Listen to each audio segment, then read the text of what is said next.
Hey friends, welcome back to Guess What? Compliance can be simple. I'm your host, Dr. Natasha Guess, founder of Guess Compliance Consultant LLC, where I work with small and mid-sized healthcare practices to build compliance systems that actually function in real operational environments. Now, we are 4 episodes in our Compliance in the Workflow series. And today we are talking about something that I guarantee you is happening in healthcare organizations right now. At this very moment, probably on someone's personal phone. What is it I am talking about? Informal communication.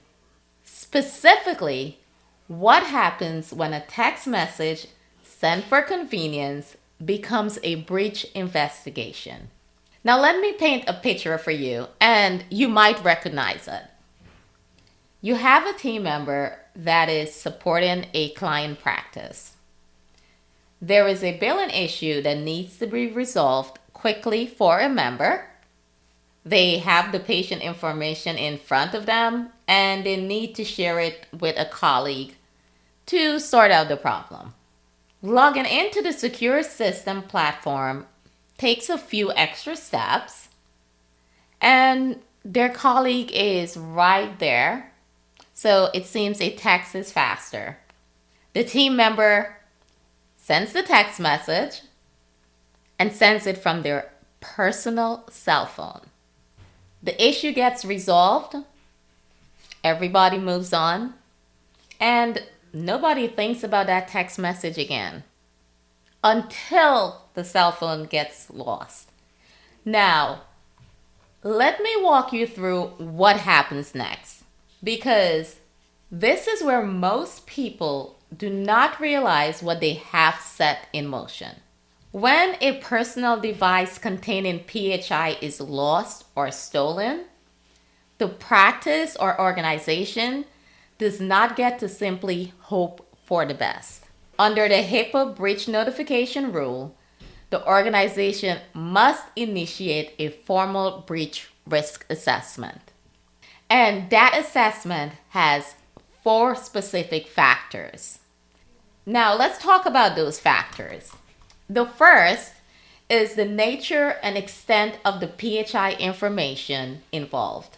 This means what type of information was in that text message? Was it a patient's name only? Was it a name and diagnosis? Was it a name, a date of birth, and an insurance number? The more sensitive and the more complete the information, the higher the risk level. The second factor deals with who the unauthorized person is. In the case of the lost cell phone, the unauthorized person is whoever finds or acquires that device. Now, your organization or practice must evaluate whether that person could realistically access and use the information. The third factor is whether the information was actually acquired or viewed. And this is often the hardest to determine. In the case of the lost phone, there is typically no way to confirm whether the information was accessed. And when you cannot confirm if it was accessed, HIPAA presumes the worst. The final factor is the extent to which the risk has been mitigated. Was there a remote wipe capability on the cell phone or the device? Was the device encrypted? Were there steps taken immediately to reduce the potential harm? If the answer to these questions is no, the risk assessment is not going to land in the organization or the practice favor. Now, here is what I want you to sit with for a moment. All of that, the assessment, the documentation, the potential notification obligations, and the regulatory exposure, all of it happens from one text message.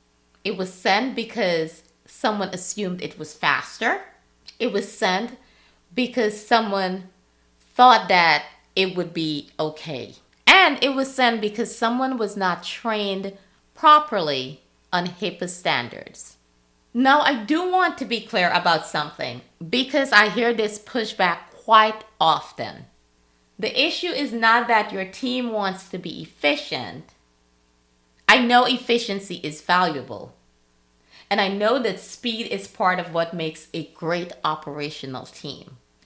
The issue is that the secure channels available to your team need to be just as accessible and just as fast as the informal ones. Because if the compliant option is also the inconvenient option, people will choose convenience every time.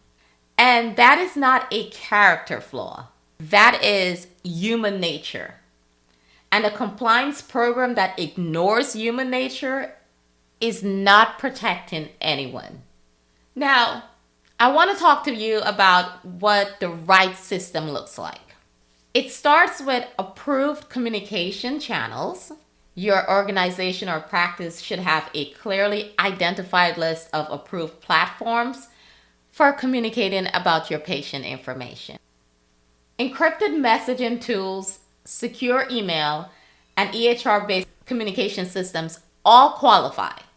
Consumer apps, personal email accounts, and standard text messaging do not. Now, this continues with device management. Any device used to access or transmit PHI needs to have mobile device management in place.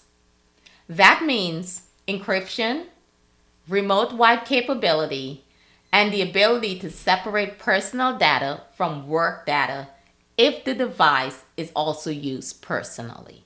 And this requires training, not a one-time mention in an annual training module. It needs regular reinforcement that connects the policy to the scenario.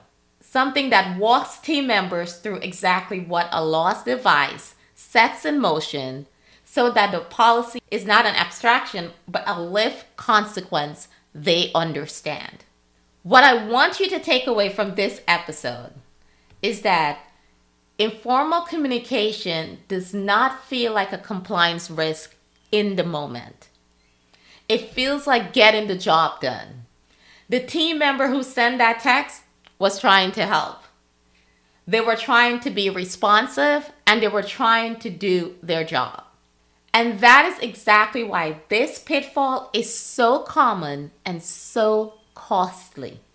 It lives inside the habits of good, well-meaning people who were never given a system designed to keep them compliant while letting them do their best work. Workflow convenience will become a regulatory exposure if not done the correct way. This will happen every single time. And your job as a practice manager or a practice owner or an operations lead is not to slow your team down. It is to build systems where the right action is also the easiest action, where compliance is the path of least resistance because the compliant channel is right there, right in front of them, just as fast as a text message. In the next episode, we're going deep on pitfall number 3, outdated policies. We will be talking about why template policies are a starting point, not a compliance program, and how workflows evolve while policies stay frozen, and what happens when what is written and what is actually happening in your organization or practice stops telling the same story. I am Dr. Natasha Guess. Thank you for listening to Guess What? Compliance can be simple. If today's episode made you think about the communication channels your team is using, I would love to help you evaluate where the gaps are. You can schedule your free compliance strategy call using the link in the show notes. I will see you in the next episode. Now, remember, keep it simple, stay compliant, and protect your patients.